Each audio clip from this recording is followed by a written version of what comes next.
Welcome to the Leo. రాష్ట్రంలో YCP ఎమ్మెల్యేల దాడులు, దౌర్జన్యాలు, భూ కబ్జాలు రోజు రోజుకి పెరిగిపోతున్నాయి. ముఖ్యంగా దళితుల భూములు ఎక్కడ కనపడితే అక్కడ వైసీపీ నేతలు కబ్జాలే పనిగా పెట్టుకుంటున్నారు. ఎందుకంటే వాళ్ళ తరపున ప్రశ్నించేవారు ఉండరు కాబట్టి బెదిరించో భయపెట్టో ఆ భూములను స్వాధీనం చేసుకోవచ్చన్న ఉద్దేశంతో గత 5 ఏళ్లుగా దళితుల భూములను కబ్జాలు చేస్తూ వస్తున్నారు. తాజాగా ఇలాంటి ఒక ఉదాంతమే ఇప్పుడు నర్సీపట్నం ఎమ్మెల్యే చేతిలో కూడా జరిగింది.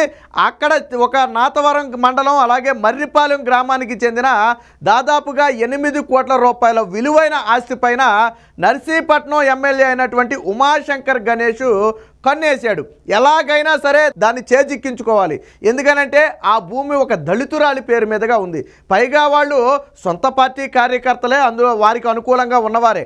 అయినప్పటికీ కూడా వారి వెనక ఎవరూ లేరు కాబట్టి ఏదో ఒకటి చేసి భూమిని దక్కించుకోవాలని కన్నేసినటువంటి ఈ ఉమాశంకర్ గణేష్ కొంతమంది నేతలతోనూ రెవెన్యూ అధికారులతోనూ చేతులు కలిపి వారికి డబ్బులు ముట్టజెప్పి దొంగ పాసు పుస్తకాలు, దొంగ ఎఫ్ఎంసీలు సృష్టించి ఆ భూమి మొత్తాన్ని కూడా వేరొక మహిళ పేరు మీదకు మార్చే ప్రయత్నం చేశారు.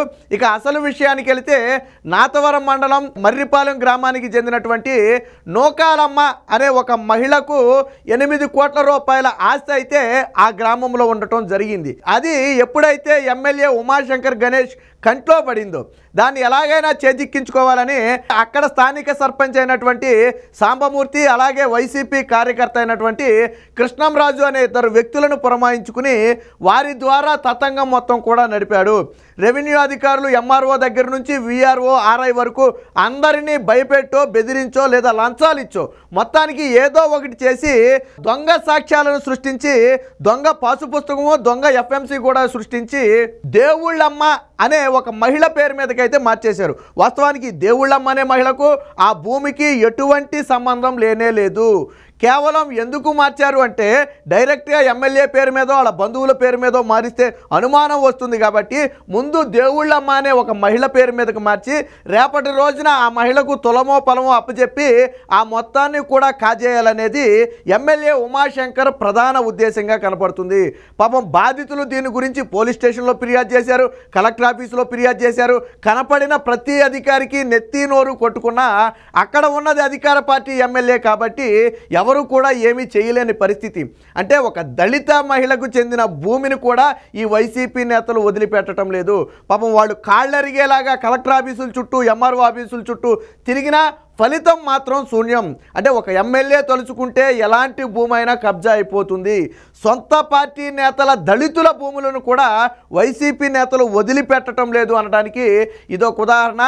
ఇప్పటికే అక్కడ స్థానిక నర్సీపట్నం ఎమ్మెల్యే ఉమాశంకర్ గణేష్ మీద అనేక ఆరోపణలు ఉన్నాయి. అనేక అక్రమాలు చేశారు, భూ కబ్జాలు చేశారని చెప్పి అనేక సందర్భాల్లో వార్తలు వస్తూనే ఉన్నాయి. అందులో ఇది కూడా ఒక వార్త. వాస్తవానికి ఏంటంటే ఇది పైకి కనపడనివ్వటం లేదు, పైకి రానివ్వటం లేదు.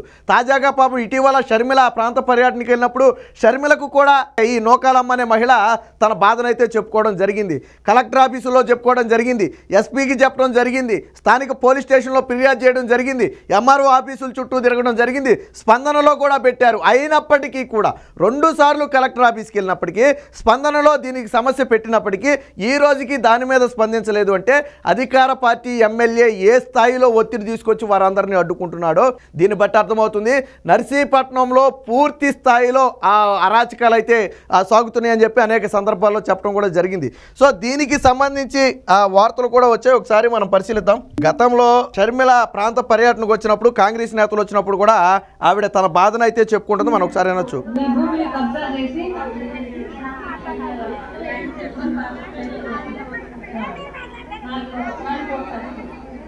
కోట్ల ఆస్తి మీ భూమి వైసీపీ నాయకులు కబ్జా చేశారా?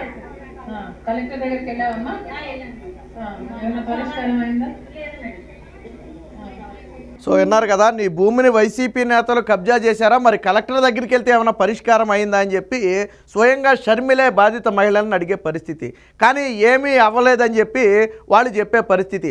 వాళ్ళ కూతురు మాటలో కూడా ఒకసారి ఇందాం, ఈ కబ్జాకు సంబంధించి ఏం జరిగింది అనేది వాళ్ళ కూతురు మాటలో ఒకసారి ఇందాం. నా పేరు గౌరీ అండి. మా అమ్మాలూరు మర్రిపాలెం అండి, మర్రిపాలెం దొండపేట. మా అమ్మ పేరున 8 ఎకరాల భూమి ఉందండి. మొంకు సామూర్తి సర్పంచి, గైరెడ్డి కృష్ణరాజు కొన్నేసారండి. కొన్నేసి ఎమ్మెల్యే సపోర్ట్ తోటి అంటే మా నర్సీపట్నం గణేష్ గారు సపోర్ట్ తోటి ఎంఆర్ఓకి ఆర్ఈకి విఆర్ఓకి లక్షల రూపాయలు ఇచ్చి వేరే ఆవిడ పేరు మీద దేవుళ్ళు ఇసంచెట్టి దేవుళ్ళమ్మ పేరు మీద ఎఫ్ఎంసీలు పాస్బుక్లు ఇచ్చేసారండి. విన్నారు కదా, స్థానిక సర్పంచ్ అయినటువంటి సాంబమూర్తి, అక్కడ వైసీపీ కార్యకర్త అయినటువంటి కృష్ణంరాజు, వీళ్ళిద్దరూ తతంగాన్ని నడిపారు. ఎవరి కనుసన్నంలో? ఎమ్మెల్యే అయినటువంటి గణేష్ కనసన్నంలో, ఉమా గణేష్ శంకర్ కనసన్నంలో ఈ మొత్తాన్ని కూడా తతంగం మొత్తాన్ని కూడా నడిపి లక్షల రూపాయలు రెవెన్యూ అధికారుల చేతుల్లో పెట్టి దొంగ పాసు పుస్తకాలు, సాక్ష్యాలు దొంగ సాక్ష్యాలే, పాసు పుస్తకాలు దొంగ పాసు పుస్తకాలే, ఆ ఎఫ్ఎంసీ కూడా దొంగ ఎఫ్ఎంసీ. అంటే పూర్తిగా అసలు వేరొక వ్యక్తికి దేవుళ్ళమ్మ, ఇసంశెట్టి దేవుళ్ళమ్మ అనే ఒక పేరు మీదకి మార్చడం జరిగింది. కానీ ఆ భూమికి ఆ ఇసంశెట్టి దేవుళ్ళమ్మకు ఎటువంటి సంబంధం లేనే లేదు. ఆ భూమి పూర్తిగా నూకాలమ్మ వైఫ్ ఆఫ్ సన్యాసి ఆవిడకు చెందిన భూమి మాత్రమే. కానీ ఏం చేశారు? వెనకమాల ఎవరూ లేరు కాబట్టి, అడిగేవాళ్ళు అంతకంటే లేరు కాబట్టి, అందులోనూ దళితులు కాబట్టి బెదిరిస్తే మాట్లాడలేరు కాబట్టి ఈరోజు నర్సీపట్నం ఎమ్మెల్యే ఇలాంటి అరాచకాలుగా అయితే తెగబడ్డాడు. ఇంకా ఏం చెప్పింది ఒకసారి అనండి. మా ఎస్కు మాకు రావాలని మేము ఎంఆర్ ఆఫీస్కి కలెక్టర్ ఆఫీస్కి కూడా అది వెళ్ళడం జరిగిందండి. నిన్న ఈ రోజు కూడా కలెక్టర్ ఆఫీస్కి వెళ్ళామండి. వెళ్ళి కలెక్టర్ గారికి లెటర్ ఇచ్చామండి.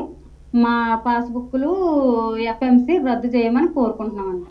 సో ఆల్రెడీ కలెక్టర్ ఆఫీసులకి, ఎస్పీ ఆఫీసులకి, పోలీస్ స్టేషన్లకి మొత్తం తిరుగుతూనే ఉన్నా ఇప్పటి వరకు కూడా ఈ సమస్య మీద స్పందించలేదు. కనీసం ఎవరి పేరు మీద అయితే రిజిస్టర్ అయిందో వారిని పిలిచి విచారించిన పరిస్థితి కూడా లేదు.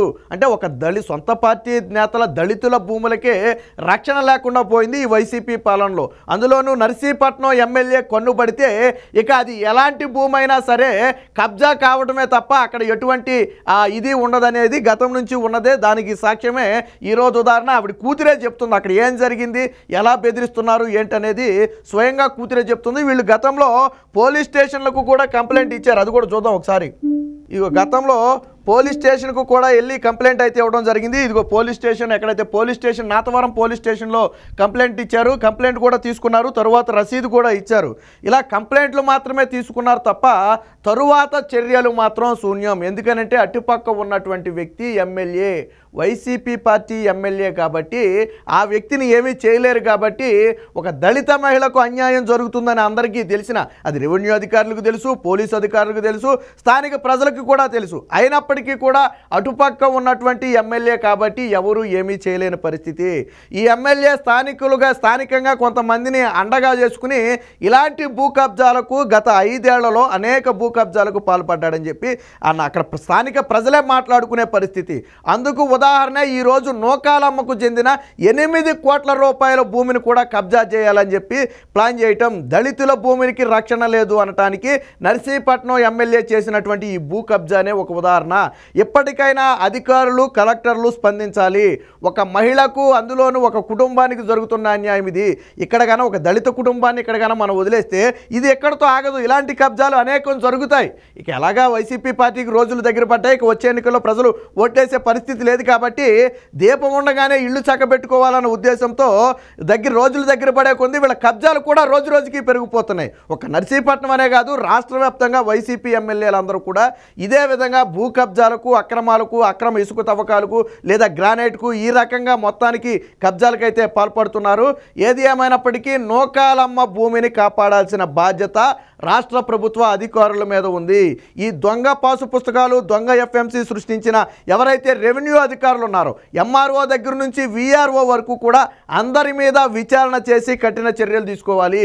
ఇది ఒక క్రిమినల్ చర్య కేసు నమోదు చేయాలి. ఎందుకంటే దొంగ పాసు పుస్తకాలు సృష్టిస్తే ఇక రాష్ట్రంలో ఎవరి భూమికి మాత్రం రక్షణ ఉంటుంది? రేపొద్దున మీ భూమికి, నా భూమికి కూడా దొంగ పాసు పుస్తకాలు చుట్టించవచ్చు, దొంగ ఎఫ్ఎంసీ సృష్టించవచ్చు. కానీ అది నిరూపించుకోవడానికి వాళ్ళంత సమయం పడద్ది. అధికారులు దాన్ని కంట్రోల్ చేయాల్సిన అధికారులే అధికార పార్టీ నేతల చేతులతో కలిపి ఈ రకంగా డబ్బు కాసిపడి ఇలా భూములు కబ్జా చేస్తుంటే ఇక రాష్ట్రంలో ఎవరికి భూమి అనేది ఉండేదే మిగిలేదే ఉండదు. ఇప్పటికే జగన్మోహన్ రెడ్డి గారు మీ ఆస్తి పత్రాలన్నీ నా దగ్గర పెట్టుకుని మీకు జిరాక్స్ కాపీలు ఇస్తామనే దాకా వచ్చింది వ్యవహారం. కాబట్టి ఎప్పటికైనా సరే అధికారులు ఈ నూకాలమ్మ భూమి విషయంలో జోక్యం చేసుకోవాలి. ఆవిడికి వెంటనే న్యాయం చేసి ఏదైతే దొంగ పాసు పుస్తకాలు ఎఫ్ఎంసి సృష్టించారో వాటిని తక్షణమే రద్దు చేసి ఆ భూమి మొత్తాన్ని కూడా నూకాలమ్మ వాళ్ళ కుటుంబ సభ్యులకు స్వాధీనం చేయాలి. కలెక్టర్ దీని మీద వెంటనే స్పందించకపోతే ఇలాంటి ఘటనలు మరిన్ని జరిగే అవకాశం అయితే ఉంది.